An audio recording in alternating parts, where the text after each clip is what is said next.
tardes. Bienvenidos a este Summit en Radiología 360 grados, innovación, alta especialización y colaboraciones multidisciplinarias en la nueva era digital.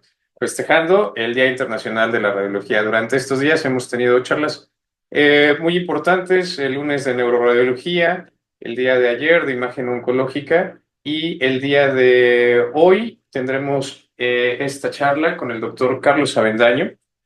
El doctor Carlos Avendaño Olivera es médico cirujano egresado de la Facultad de Medicina y Cirugía de la Universidad Regional del Sureste en Oaxaca.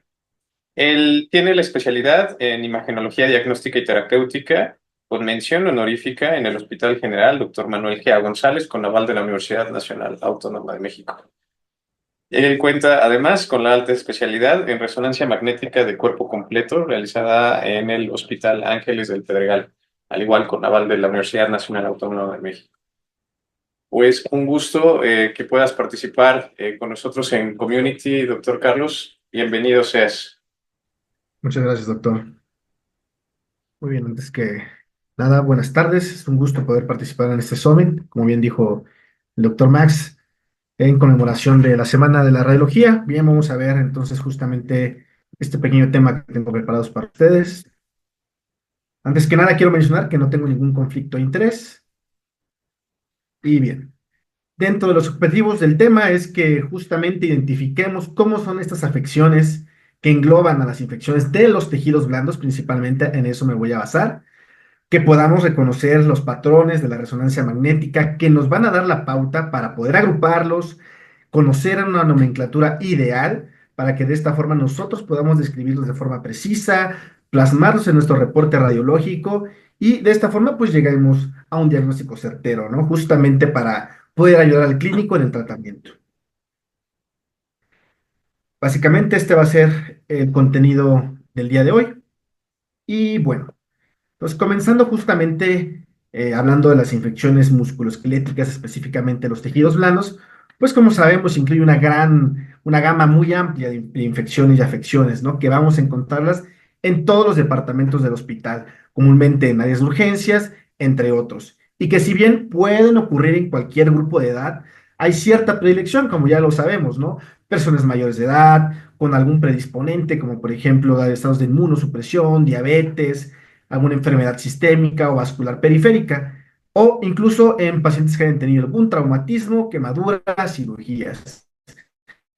Y bueno, nos van a dar como signos y síntomas o inclusive pruebas de laboratorio. Sabemos que entre los síntomas o signos que los pueden dar es calor, fiebre, dolor, edema, eritema. Y las pruebas de laboratorio que comúnmente solicitan y van a estar presentes, pues son leucocitosis, PCR elevada, velocidad de sedimentación globular, etcétera. Pero, ¿cuál es el detalle? Muchas veces de estas pueden llegar a ser inespecíficos. Y es aquí cuando las imágenes desempeñan un papel fundamental y clave en muchos de los casos. Hablando específicamente de la resonancia magnética, pues es una poderosa modalidad de imagen, realmente es un elemento clave en la caracterización de los tejidos y en las infecciones de los tejidos blandos, ¿sí? Realmente la modalidad es rápida, genera un diagnóstico certero, evalúa de forma óptima la extensión y esto permite un tratamiento oportuno y rápido para optimizar resultados clínicos, porque, pues si bien muchas veces también se puede realizar un diagnóstico patológico, pues sabemos que requiere de la toma o el aislamiento de bacterias, ¿no? Durante la toma de una muestra. ¿Cuál es el problema? Muchas veces pasa en todos lados, sabemos que hay muestras insuficientes o el paciente ya recibió terapia antibiótica previa, hay incapacidad quizá de cultivar algunos microorganismos y todo esto pues contribuye a un diagnóstico falso negativo o todo lo contrario. Los diagnósticos falsos positivos pueden surgir al contaminar la muestra, colonizando la piel o la herida. Y es aquí justamente la certeza y la claridad de la resonancia que es muy sensible, permitiendo detectar colecciones líquidas, permitiendo ver tejido desvitalizado, abscesos, etcétera, con un valor de hasta el 100%, un valor predictivo negativo del 100% para excluir una infección musculoesquelética o de tejidos blandos. ¿A qué más nos enfrentamos? Muchas veces también surge la dificultad de terminología variada, teniendo como más de una opción para elegir, más de una puerta para elegir, ya que muchas de las veces pues no está estandarizado, no hay nomenclatura como tal universal.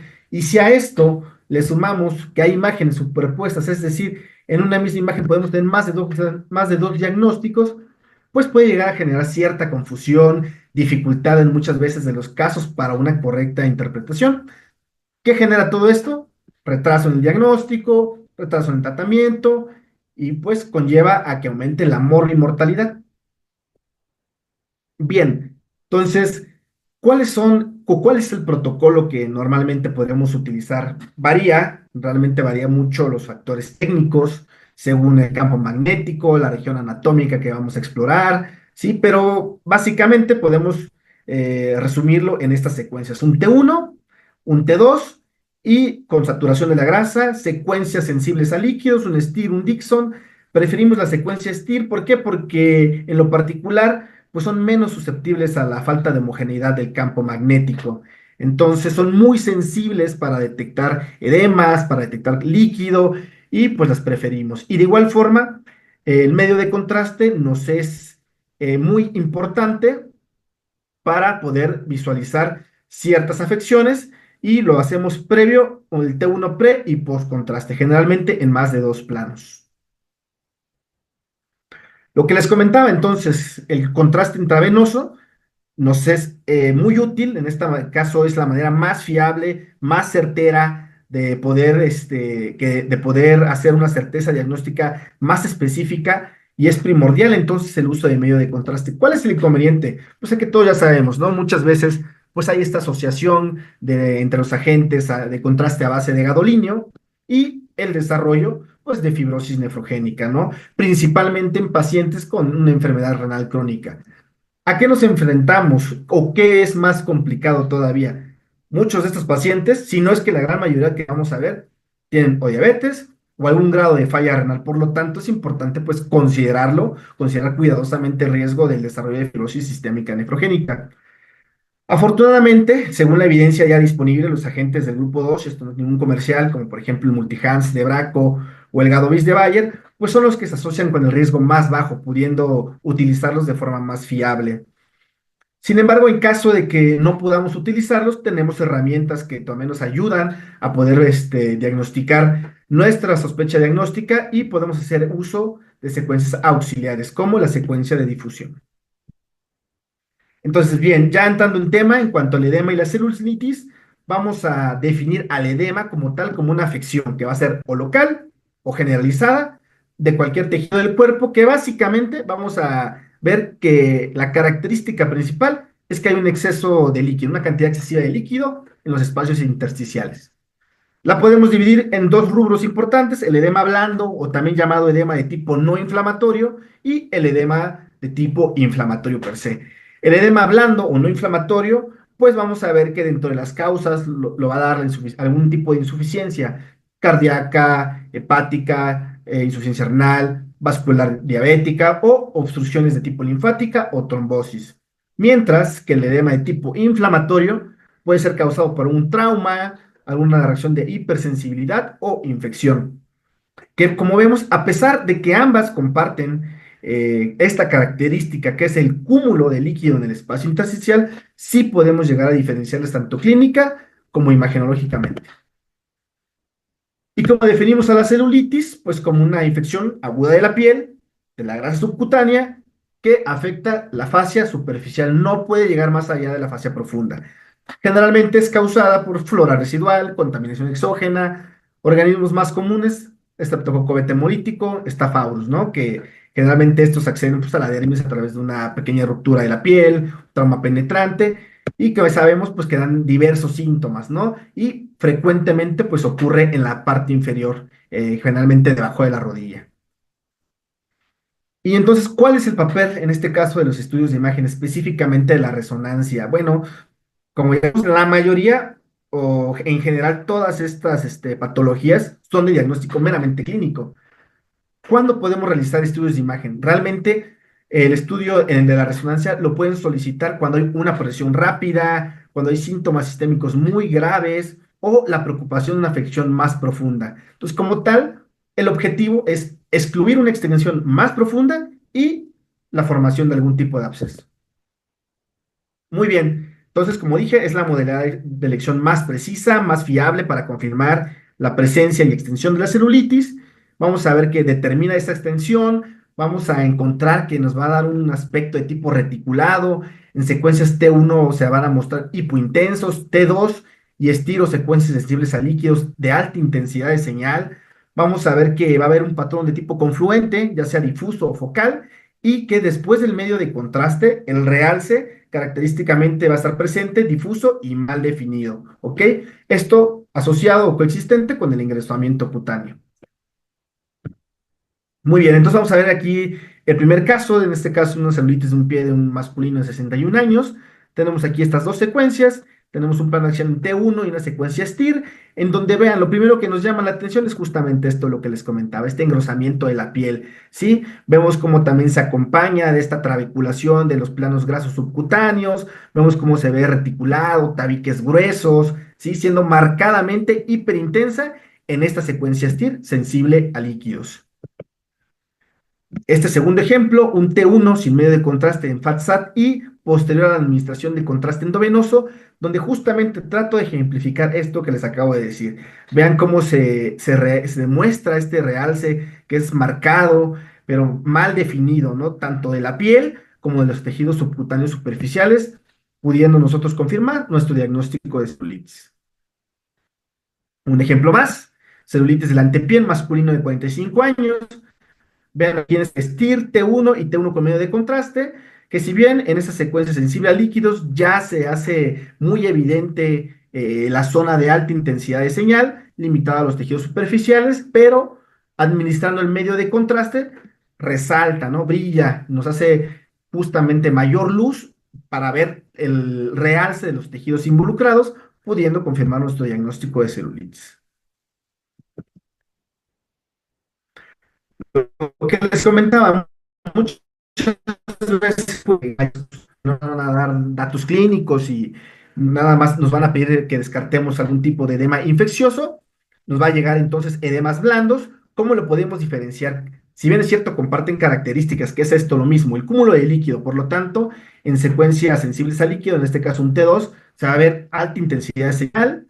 En T1 vean nuevamente, está engrosada la piel, aspecto reticulado, pero ¿cómo nos podemos ayudar? En este caso, en el T1 con medio de contraste, vean justamente lo que les comentaba. ¿Sí? Posterior al medio de contraste hay una falta de realce en la imagen post-contraste. ¿Sí? Lo que nos confirma el diagnóstico de edema blando.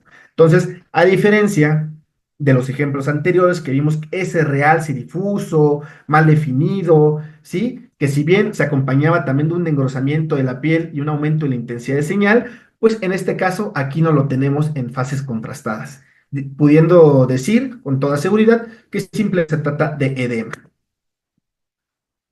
El edema blando, entonces, como dije, es difícil de diferenciar cuando no tenemos medio de contraste, y más aún si no tenemos como hallazgos auxiliares que vamos a ir viendo. Muchas veces podemos no tener medio de contraste, pero tener hallazgos auxiliares como por ejemplo una úlcera, la formación de un absceso, un trayecto sinusal. Entonces eso nos daría la pauta para poder agruparlo ahora sí en un proceso infeccioso y decir que se trata de un edema de tipo infeccioso asociado a celulitis.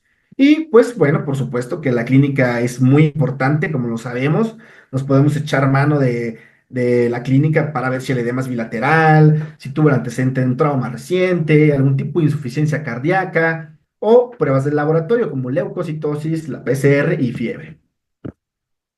Entonces, ¿qué recomendaciones podemos obtener de esta primera parte? Podemos decir acerca del edema y la celulitis, que lo podemos usar el término de celulitis sin ningún problema cuando hay un realce de los tejidos superficiales posterior a la administración del medio de contraste. ¿Qué pasa si no tenemos o no podemos usar contraste intravenoso? Dice la literatura que podemos usar dos apartados en nuestro reporte. Poner una baja o una alta probabilidad de celulitis según si hay hallazgos auxiliares, como les comenté y vamos a ver más adelante, como es la úlcera, el tracto sinusal, etcétera. Y bueno, porque ya vimos que por sí solo el edema de tejidos blandos pues no nos va a indicar una infección per se.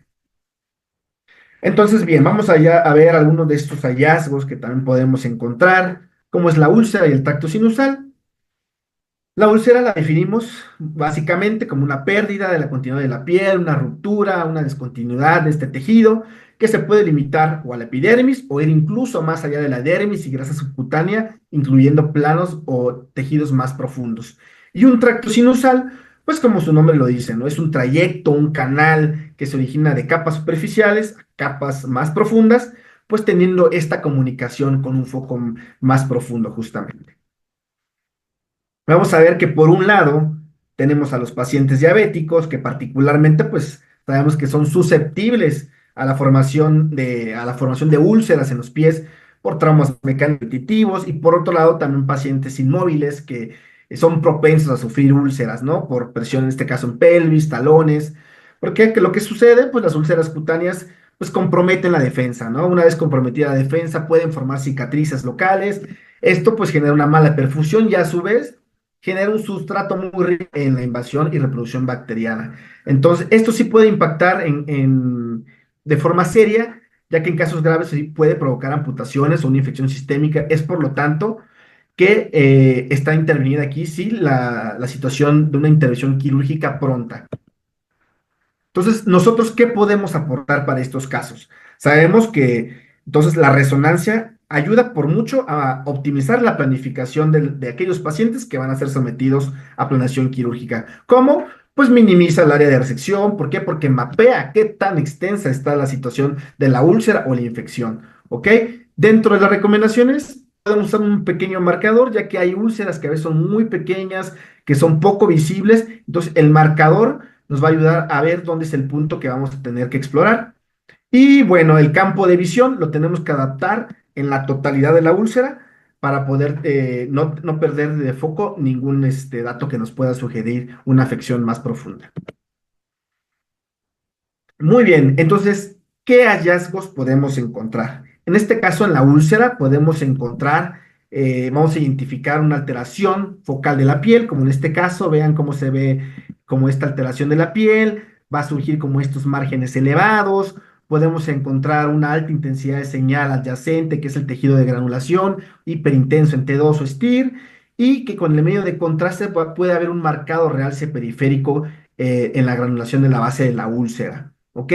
Y en el caso del tracto sinusal, pues incluye visualizar esta estructura justamente lineal, que puede contener líquido, tejido granular, restos necróticos, y vamos a ver la extensión de la superficie a planos más profundos, teniendo o pudiendo ver la hipointensa en T1 e hiperintensa en T2. Y que posterior al medio de contraste, vamos a encontrar un patrón de realce periférico que también es llamado en vía de tren o tranvía. ¿Ok? Entonces vean aquí justamente este ejemplo de una úlcera plantar.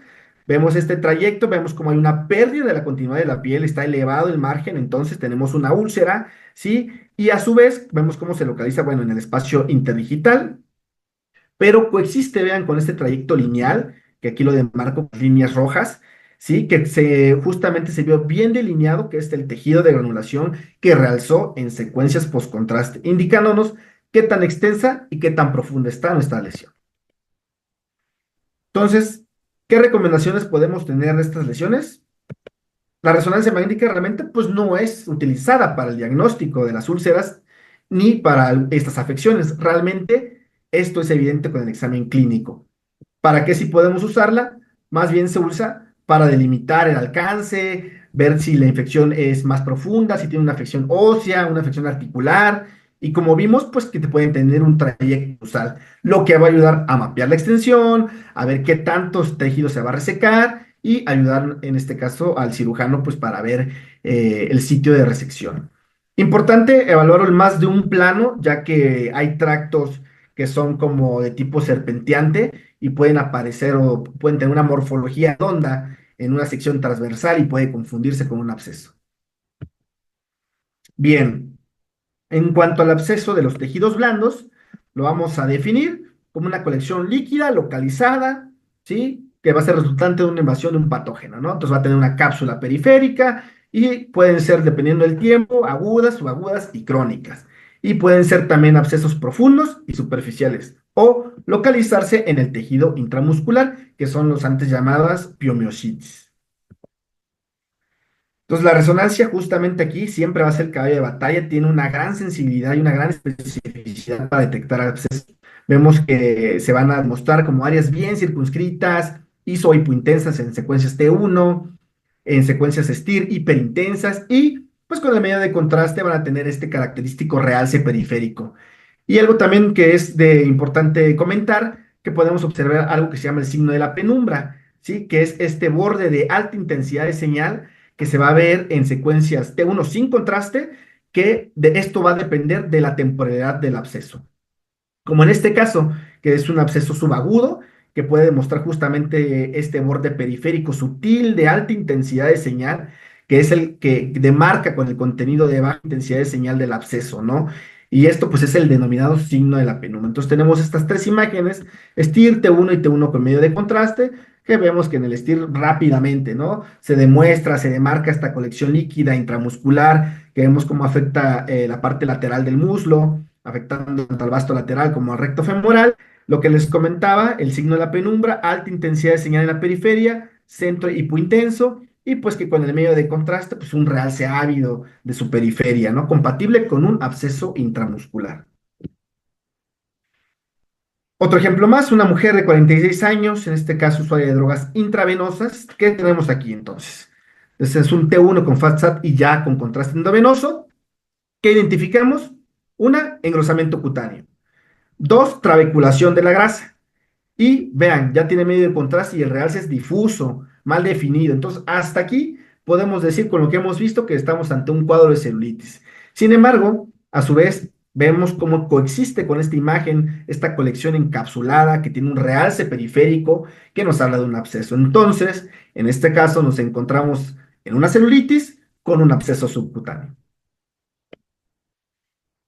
Puntos a recordar, entonces como vemos son mucho más notorios los abscesos en imágenes post-contraste, ya que pues, nos ayuda a delimitar justamente el contenido del absceso, que es necrótico, que no realza, que de otro modo pues muchas veces podríamos enmascararlos, muchas veces también en secuencias sensibles a líquidos.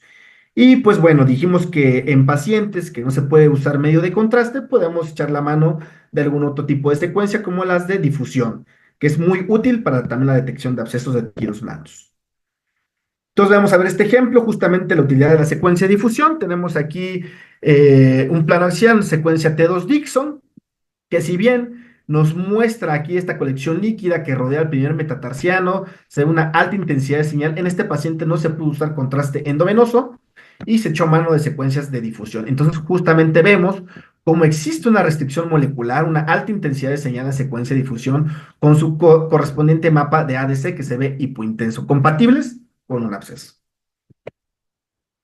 Un ejemplo más, mujer de 50 años, en este caso una leucemia mieloide, quimioterapia, neutropenia y sospecha de una infección en glúteo derecho. Entonces vemos un T2, un T1 y un T1 contrastado. Vean cómo en imágenes T2 pues ya se hace evidente esta colección hiperintensa de alta intensidad de señal.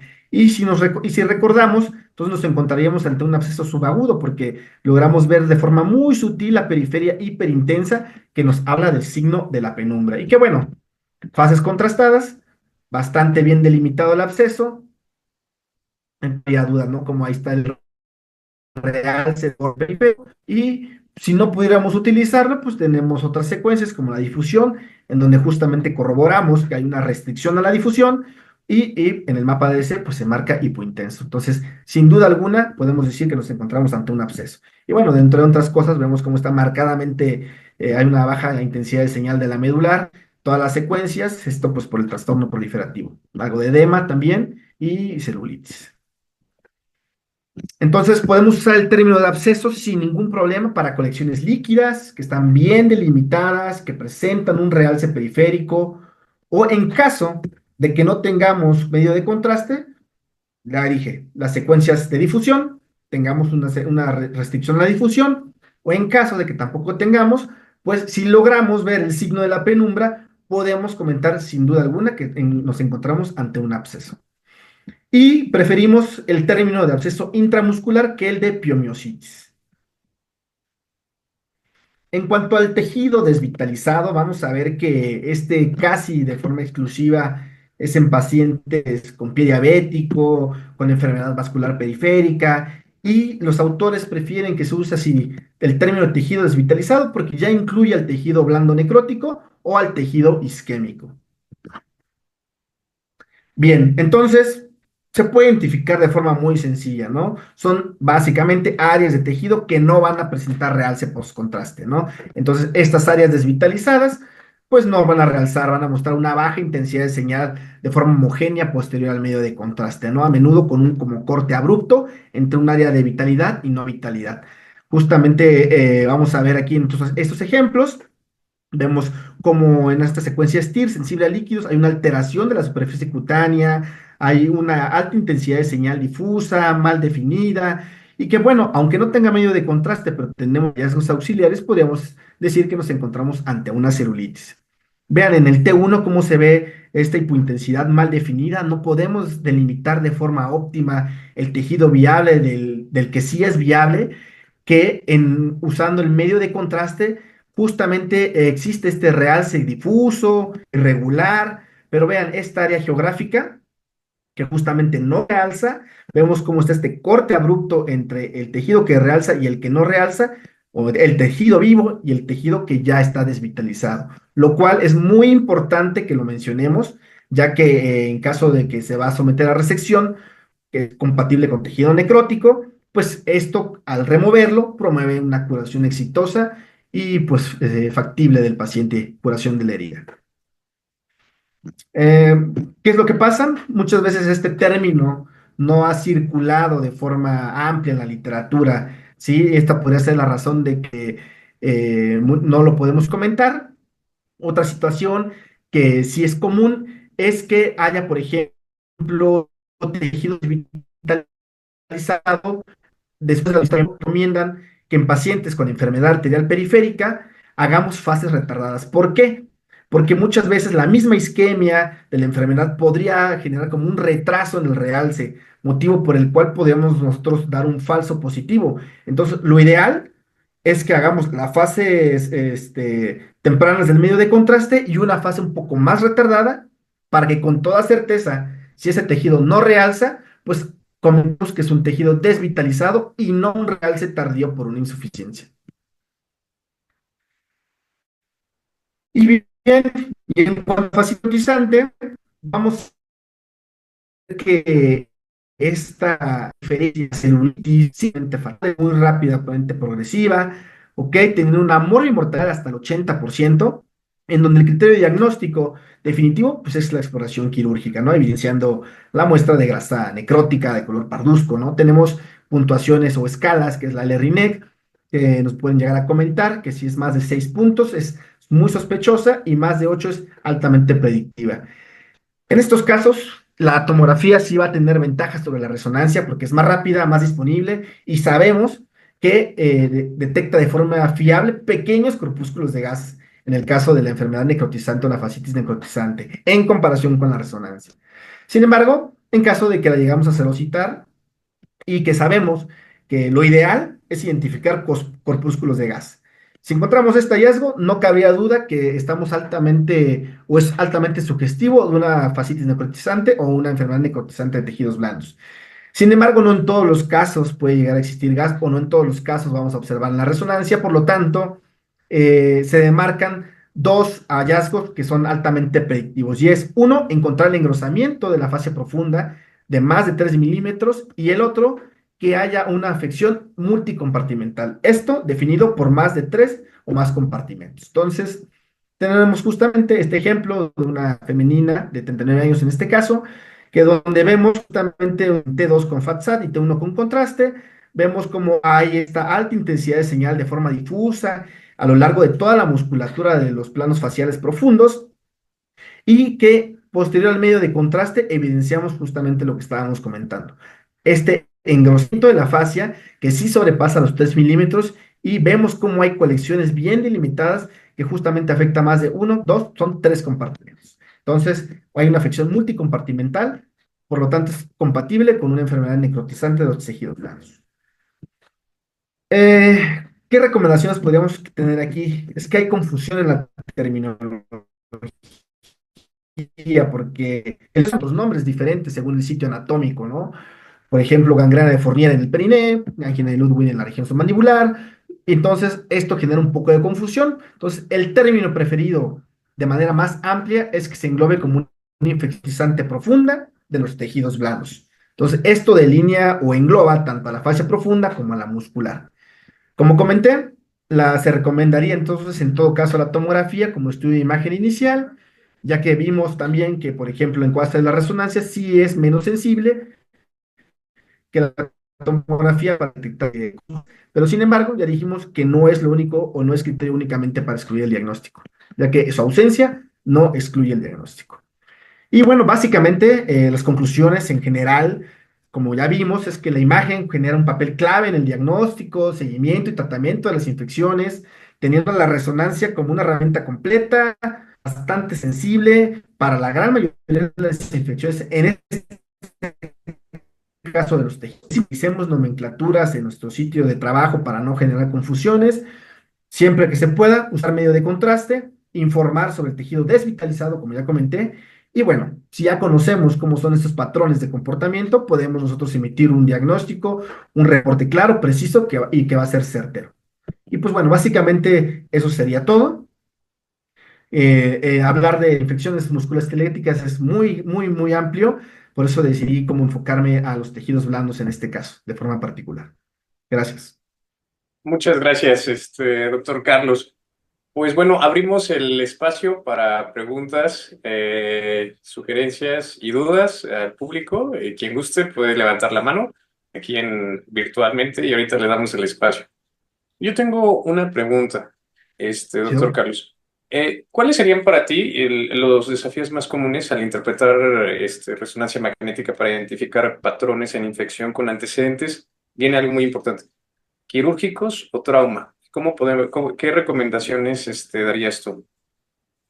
Bueno, sí, es muy importante que conozcamos el antecedente del paciente, ¿no? ¿Qué se le hizo? ¿Cuáles fueron los cambios, en el caso de una situación quirúrgica? Porque, pues, como todos sabemos, una situación de una exploración quirúrgica, pues nos altera completamente la morfología. Entonces, es muy importante estar enterados de qué tiene el paciente, qué se le hizo, qué antecedentes presenta, y dentro de los desafíos es poder nosotros corroborar de forma, a un lado de la resonancia con el técnico, ir viendo justamente cómo están las imágenes, porque muchas veces la planeación es muy importante también.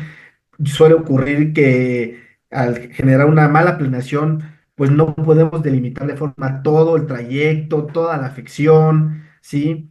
Como dije, otro desafío podría ser el no poder usar de forma óptima el medio de contraste. Esto quizá nos podría ayudar un poquito, nos podría retrasar un poquito más el diagnóstico. Sin embargo, ya vimos que hay muchas herramientas que nos pueden echar la mano, y con esto podemos generar el diagnóstico preciso. Ok, ¿sabes? No sé tú qué pienses aquí, de repente hay pacientes con instrumentación de columna o con material de osteosíntesis, en donde en algunas ocasiones coexisten, ¿no?, con procesos inflamatorios infecciosos. Aquí entendemos el contexto de la resonancia magnética, pero cuando se puede realizar el estudio como tal, ¿recomiendas algunas secuencias en específico como para tratar de disminuir el artificio o qué sugieres aquí en este punto? Sí, también hay algunas,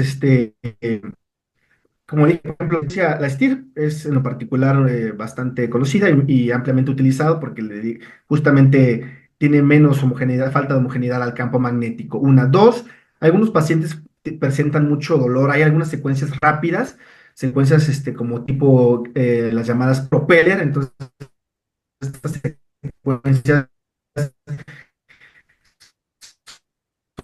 son secuencias muy rápidas que realmente son pocos sus movimientos, no es muy, pero una posición nos incomoda, y esto puede generar justamente un poco de borrosidad en las imágenes. Entonces, tener una secuencia STIR, si tenemos la oportunidad que nuestro equipo tenga secuencias rápidas como Propeller, ideal también para generar estudios más fiables e imágenes más precisas. Ok. Entendemos que los procesos infecciosos pueden ir por etapas, ¿no? Etapa primero de edema, ¿no? Empieza el proceso inflamatorio, luego viene la liquefacción hasta conformar un absceso. Son diferentes etapas clínicas, ¿no? Meramente. Pero aquí, en una situación temprana, ¿sugieres ya abordar con medio de contraste cuando quizás solamente se vea edema y pensemos con base en el tiempo que estamos ante un estadio temprano, o sugieres ya todo el protocolo desde un principio que el paciente, indistintamente del tiempo de evolución que lleve? Sí, sería lo ideal desde un inicio administrar el medio de contraste, ya que muchas veces de forma, pues sí, como bien dije, si bien el diagnóstico es clínico, al exterior podemos observar una cosa, pero nunca sabemos qué hay más allá. Entonces, a la mera hora, pues se nos ocurre decir, oh, yo creo que sí debería administrar el medio de contraste, ¿no? Porque muchas Claro, veces nos genera cierta confusión, puede llegamos a tener dudas. Entonces, es mejor desde un inicio tener todas las herramientas para que con toda seguridad, al sentarnos a interpretar y con toda confianza, podamos emitir un diagnóstico. muchas gracias. Aquí Javier, Javier LM pregunta, no sabemos de dónde nos contacta, nos está observando, ojalá nos puedas comentar, Javier, como curiosidad. Dice, ¿cómo es el diagnóstico diferencial por imagen en el tejido desvitalizado por cicatrización, trayectos fistulosos cerrados e isquemia, como tal, así como los cambios en pacientes ya con cirugía de revascularización? ¿Cómo se le, estoy leyendo, a ver, A diagnóstico ver, diferencial por imagen sí. realizado, cicatrización, trayectos fistulosos, cerrados a isquemia, así como tal. Ok, pues en este caso, el tejido de cicatrización es tejido de granulación como tal y sí va a tener a realzar posterior al medio de contraste. El tejido desvitalizado, por definición, pues no va a tener una captación al medio de contraste, como dije, es su principal característica, teniendo justamente ese corte abrupto entre el tejido vivo y el tejido no vivo. Sí, el tejido de cicatrización está formado por tejido granular, que sí lo podemos evidenciar con un realce en el medio de contraste. Cuanto al trayecto fistuloso, y me imagino lo que comenté de, ¿y qué otro de trayecto fistuloso? El trayecto fistuloso realmente ya no es como, en el caso de infección musculoesquelética, podría ser muy similar a lo que estamos comentando, que es el tracto sinusal. Ay, perdón, creo que cambié. Se prefiere ya el uso de este término, de la terminología de tracto sinusal a trayecto fistuloso, porque al final de cuentas Mm, es una estructura que va a comunicar una superficie con otra. ok, perfecto, gracias, doctor Carlos. Tenemos una pregunta más de Rubí Baeza. Ella nos pregunta, ¿afecta el tratamiento de un paciente con tejido desvitalizado cuando es intervenido en clínica de heridas sin antes hacerle una resonancia magnética? Yo creo Sí que se refiere podría, a los parches. ok, pues sí podría quizá interferir un poco en la parte de que no sabemos qué tanto tejido, porque al final de cuentas no sabemos qué tanto tejido al poner los parches va a tener éxito. Entonces, sí sería lo ideal que antes se haga una resonancia para justamente ya tener nosotros una certeza, una claridad o un acercamiento de qué tanto va a ser el tejido que va a ser viable posterior a la administración de estos parches, justamente. Entonces, no afectaría como tal, pero quizá la respuesta esperada no sería la que pensáramos o la que se pensaría de un inicio, ya que planeando y teniendo en cuenta cómo está el tejido en ese instante, pues justamente ya nos podemos dar una idea de cuál va a ser el resultado una vez poniendo estos parches para las heridas. Ok. Pidió el micrófono la doctora Rubí Baeza. No sé si le puedan dar ahí ingeniería, le pueda dar este acceso. Un momento, Rubí. Mientras, pues leemos unas felicitaciones de Daniel Zapata. Dice excelente charla, saludos desde San Luis Potosí. Y el doctor Ricardo Sandoval, excelente ponencia, saludos desde la Ciudad de México. Ok, esperamos Listo. a Rubí. Hola, hola, buenas noches Hola. a todos. Ah, perdón, Doctor, soy es que mire, una disculpa Alejandro. de todos, no soy Alejandro Castro, soy técnico radiólogo, pero mi sobrina había abierto la computadora hace unos días y por eso abre como Rubí, no, no abre con mi nombre, no, me llamo Alejandro Castro, soy de Ok, Villahermosa, gracias. Tabasco. Y mi pregunta era esa, doctor, ¿por qué en el hospital donde yo trabajo, trabajan mucho con pacientes, diabéticos ya con tejido muy necrosado, pero también con tejido vivo? Y veo que nunca, nunca, casi nunca, bueno, nunca lo he visto, que le manden una resonancia magnética previa al tratamiento. Y acá, por ejemplo, que son los enfermeros, les hacen su procedimiento, pero nunca los mandan a resonancia, ¿no? Y mi pregunta era si afecta porque no saben la profundidad del tejido necrosado, pues al 100% sobre un diagnóstico médico de un radiólogo, pues en este caso ustedes. Y como técnico tengo esa duda porque en algún momento me puede tocar y puedo recomendar más bien que antes del procedimiento, pues que se haga la resonancia, ¿no?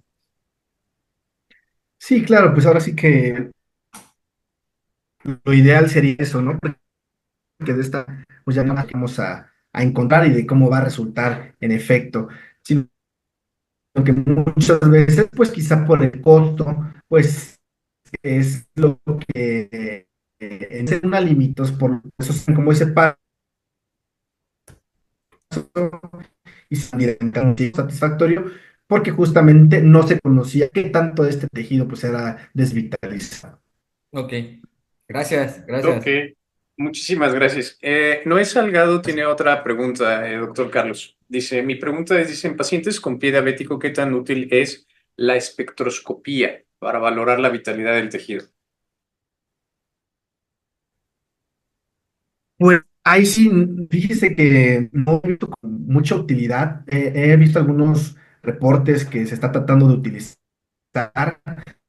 Sin embargo, no es ampliamente utilizado, mostrado como tal, bueno, lo que yo he leído como algo superior al que acabo de comentar. ¿Sí? Y que pues en este caso simplemente prolonga un poco más el tiempo de adquisiciones y pues no, no habría como mucha diferencia si tenemos el medio de contraste, si tenemos secuencias avanzadas y nos encontramos con este tipo de hallazgos auxiliares, no habría quizá más necesidad de hacer este tipo de adquisiciones, más que nada por el tiempo, costo, etcétera. Ok, muchas gracias. Pues la doctora, bueno, Denise Ortega, excelente ponencia. Muchas gracias, doctor. David Mendoza, muchas gracias por la exposición. Doctor Carlos. Noé Salgado de Oaxaca, también manda felicitaciones. Y Andrea Lomas, felicitaciones desde Ecuador. Ok, gracias. Nereida Jiménez, la doctora Nereida, cuenta, dice, gracias por compartir conocimientos. ¿Es recomendable complementar con ultrasonido o se omite definitivamente? Si ya tenemos la resonancia, suficiente. Realmente no habría Ok, necesidad de más, pero muchas veces en seguimientos sí es útil y sí lo pueden llegar a usar sin ningún problema, claro que sí. ok, perfecto. Y la doctora Janet Grostieta también manda saludos, excelente ponencia, comenta la doctora Muchas Janet. gracias. Pues bueno, muchísimas gracias, doctor Carlos. No sin antes comentarles que el día de mañana tenemos un tema muy importante por su servidor, imagen molecular PET-CT, el rol del radiólogo en la sinergia con médicos nucleares para diagnósticos más precisos. Y el día viernes tenemos este panel muy importante donde abordaremos temas relevantes de cómo percibimos la radiología y cómo nos conectamos entre nosotros, que se llama precisamente innovación, conexión y colaboración en radiología. Exploraremos también cuál es la situación actual que visualizamos dentro de la especialidad y hacia dónde vamos y cuáles son los retos que podríamos compartir juntos, identificando soluciones que podríamos implementar. Muchísimas gracias, doctor Carlos.